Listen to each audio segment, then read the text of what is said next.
If you're building a C5 Corvette on a budget, I get it. Parts can be so expensive, especially in this economy. But some of these mods that you think can be an upgrade to your car can actually be destroying the handling, drivability, and the overall feel of just being inside of your car. Today I'm going to go over some of the worst mods that absolutely kill the drivability of the C5 Corvette, so stay tuned.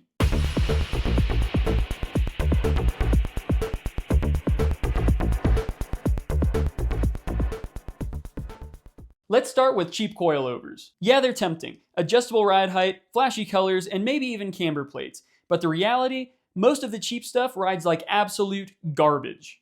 The damping is all wrong, the spring rate doesn't match the car, and a lot of these are going to blow out the second that your car hits the pavement. Instead of feeling more connected to the road, your Corvette starts feeling like a boat with zero confidence in the corners. And if I wanted an LS engine with zero confidence in the corners, I would just go and get an F-body. And trust me guys, sticking with the OEM leaf springs is going to be a lot better for the ride quality of your C5 than just picking out some bargain bin coilovers. Just because you paid a couple $100 for these coilovers doesn't mean that it's an improvement. Next is oversized wheels. And yes, I'm talking about both diameter and width. Everyone wants that aggressive stance, right? But slapping on some 20s with low profile tires and the wrong offsets destroys your handling. You get rubbing on the fenders, a harsh ride, and added unsprung weight that the suspension just can't keep up with.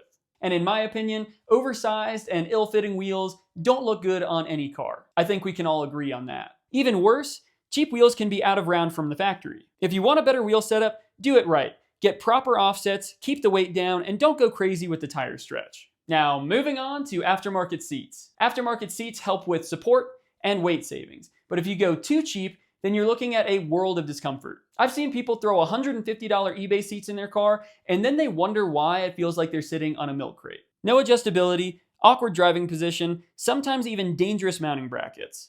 Good seats are an investment for comfort and for safety, so don't cheap out on where you sit every time you drive. Now this one is going to be a little controversial, but lots of carbon fiber on the interior. Now I'm not saying that all carbon fiber is bad, but if your C5 looks like it's sponsored by Alibaba or Wish.com, then it's probably time to chill out a bit. You can add some tasteful carbon bits here and there, but it's very easy to overdo it, especially with these cars. The C5 Corvette is from an era where carbon fiber just really wasn't used on the interior, so it looks a little out of place. And the C5's interior already gets criticized enough, so don't make it worse.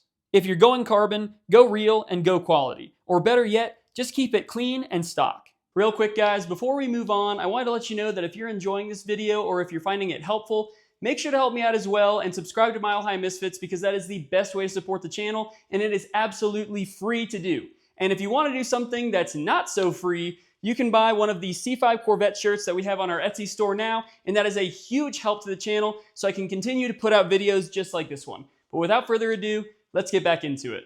Now let's talk about clutches. The C5's clutch replacement is a time-consuming job, and if you buy a budget brand clutch, then you might be looking at something that chatters like crazy, grabs too hard for the street, or even fails prematurely. A bad clutch can ruin your driving experience, especially in traffic. Spend the extra money and get something like an LS7 clutch or a street-friendly kit from a company like Monster or Ram.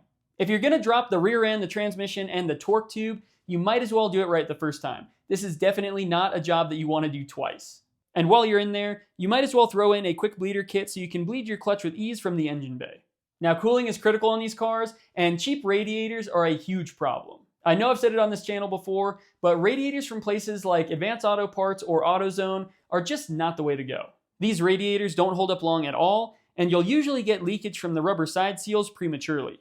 If you're going to replace your radiator, I'd suggest staying with an OEM unit. And if you're looking to upgrade, do your research and go with a DeWitt's or something similar. And don't fall for the Amazon or eBay ones. I know the price tag is tempting, but the LS1 runs hot enough as it is. And a bad radiator doesn't just ruin drivability, but it can also kill your motor. And the last one is spark plugs and wires. You'd be shocked at how many misfires and rough idle issues are caused by cheap ignition components. See what I did there? Bad plugs can foul early, wires can arc or break internally, and suddenly your Corvette is running on 6 cylinders. So just stick with the AC Delco plugs or go with some real NGK plugs. There are companies out there that sell knockoff NGK plugs, and they're significantly worse as far as quality. So just make sure that you're buying from a reputable store. Also buy some decent wires. I recently bought the MSD 8.5mm wires, and I'm really happy with the quality. This is one place where saving $30 just isn't worth the hassle. Especially if you find a good deal online, they're probably not going to last very long. At the end of the day, the C5 Corvette is an amazing platform,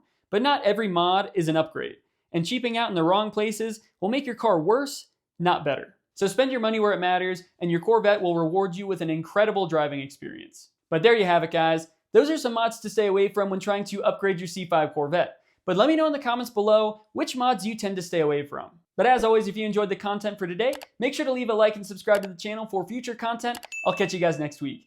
Later!